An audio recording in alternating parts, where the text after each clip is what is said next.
Anna from Craft Me a Card, and I love crafting for the crafter, and that is you. Okay, here is card number 2 of this spending freeze little method I have going on here. Okay, so first I'm going to choose the theme. Let's see what we've got going on here. What do we have? What do we have? A baby card! A baby card! Yay, yay! Okay, I must use, what must I use? Let's see. Babies are always born, so that is good. I could use that. Let's see, come on, come on. Stamps! I must use stamps. Very well. Baby stamps. Let's see the medium. Chan, chan, chan. I love doing this. This is actually quite exciting. I might even do it after this spending freeze goes. I mean, not the spending. I have to spend next year. But this thing of picking out these things. Oh, my goodness. Look at that, guys.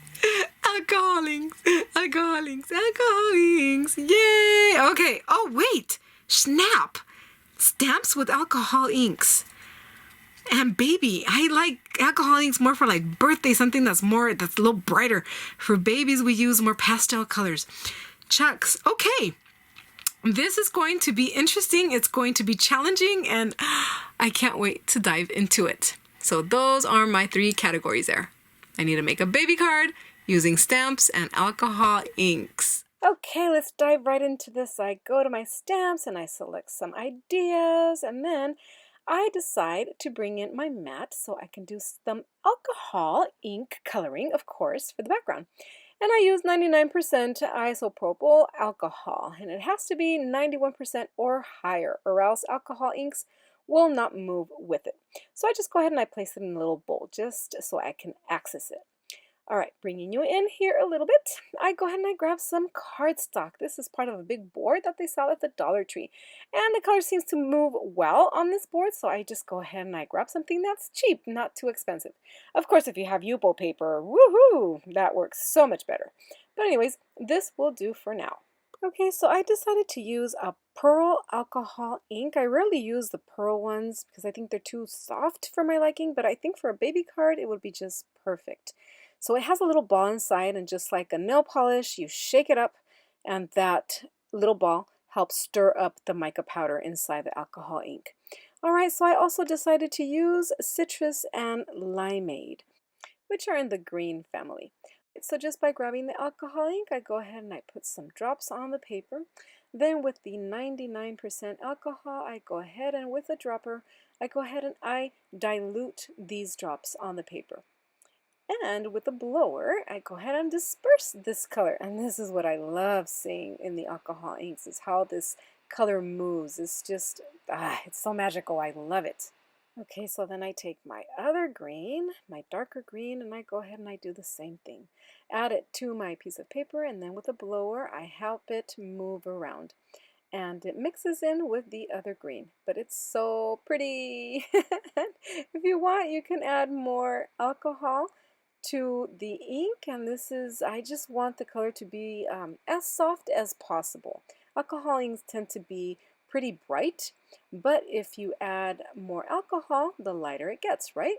So here I'm going in with the pearl, with the Alchemy, I think it is, which is the yellow pearlescent one. And again, with the blower, just go ahead and disperse these colors around. And if you don't have this blower, you can also use a straw.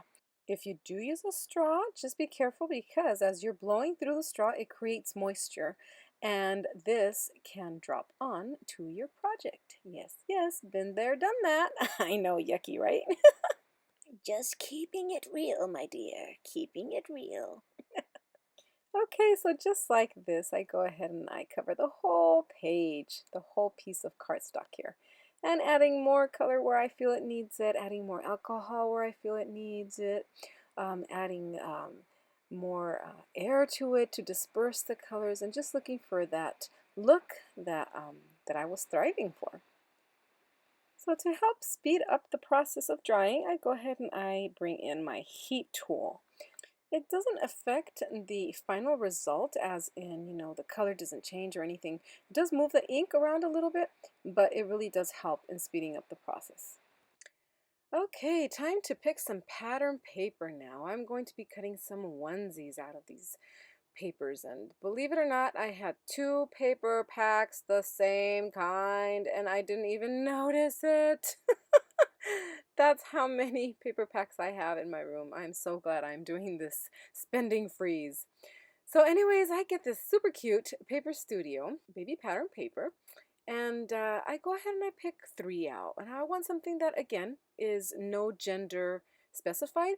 So I look at this gingham yellow here, and I like that.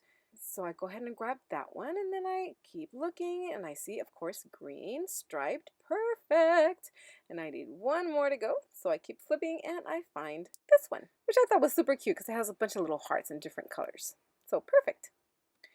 I go ahead and I grab this acrylic stamp from Fiskars, and using some black archival ink, I go ahead and I stamp these little onesies on the pattern paper. I do about 3 or 4. Just to keep my options open. I want to make sure that if I need more, if I decide to use more, I'll have them, available. So I go ahead and I stamp multiple ones. And then I know I don't need to use this archival ink, but I just really like the color of it. It's like really black. And using the help of some scissors, I go ahead and I cut all these onesies out. You can also use a crafter's knife for this. Next, I bring in the alcohol inked cardstock, and I trim this down to be 1/2 inch smaller than my card base. So my card base is 6.5 by 5, so I cut this to be 6 by 4.5. So once this piece is nicely cut, I go ahead and I bring some string. This is the one that I got from Beebee Craft. And I go ahead and I cut down 2 pieces because these strings are going to be my clotheslines. And I have decided to put 2 clotheslines, one coming from the top and then one at the bottom. So I just cut 2 pieces of this string. I place these strings right where I feel they're going to be or where I want them, and then I also bring in the onesies and place them where I feel they should be, so that I can bring in the stamp and stamp "Welcome Little One." So I place the stamp right where I want it. I bring in my MISTI, place it in the MISTI, then remove the string and the onesies. And just to make sure that the stamp is placed straight enough, I go ahead and I bring a little ruler here just to help me straighten it out. Close the door, pick up the stamp. I bring in some anti-static powder and I dab it on the cardstock because I'm going to be heat embossing. I go ahead and I stamp "Welcome Little One" with Versafine. I pour some white embossing powder right over it, and I heat set it with my heat tool. Okay, to get the string right where I want it, I draw a light line using a pencil just to mark where the string is going to go. Then taking some liquid glue, I go ahead and I follow that line, and I place the string right on top of it, pressing on it lightly just for it to set. Using some foam adhesive, I cut little pieces to stick them on the back of each one of these little cute onesies. And I like to add some glue in between where the foam is. So that is what I'm doing here. Just adding glue, adding the foam, adding glue again, and then placing these on the card. The use of tweezers really comes in handy when handling little pieces like this. And I'm quite content how that looks. Alright, so these strings are bugging me, so I just flip the card over and I go ahead and I add some liquid glue. And to help this glue stick, or actually help it stay as it dries, I go ahead and I place some tape over it. And I do this to all of these little ends of the string that are sticking out. Glue and tape, glue and tape, glue and tape. I bring in my card base, which is 6.5 by 5 inches, as I had mentioned. I go ahead and I crease it. Now it's time to bring in the main attraction onto this card base. So bringing in the piece with the alcohol ink, the stamped sentiment, and the cute little onesies on the clothesline, I go ahead and I stick it on the card base just using some liquid glue. Because the string is a little bulky, I go ahead and I help this card set using the help of some clamps just to help it hold and dry in place. Once I feel that the glue has set, I go ahead and take the clamps off. And here it is. I am calling this card finished. I don't think it needs corners. I don't think it needs any sequins. The background of the alcohol inks just gives it so much. And it's not good to cover up all that beauty, right? So here's my card, guys. I hope you guys enjoyed it. It was fun, it was quick, it was easy, and I got to use something from my stash, something that I hardly use and that I have. Thank you so very much for joining me. I hope you get inspired. I hope you create and be happy. Please subscribe if you haven't already done so. Hit the notification bell, like, and comment. Till next time, bye-bye.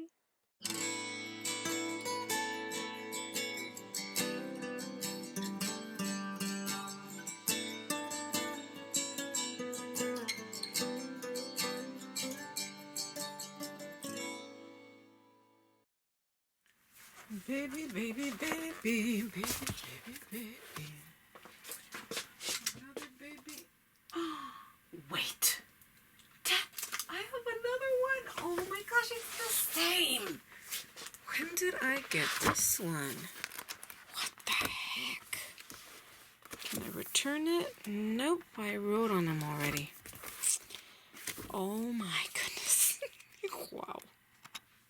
Do you like the card? Huh? Do you like the card? Came out pretty, huh? Came out pretty, huh? A baby like you. It's a baby like you.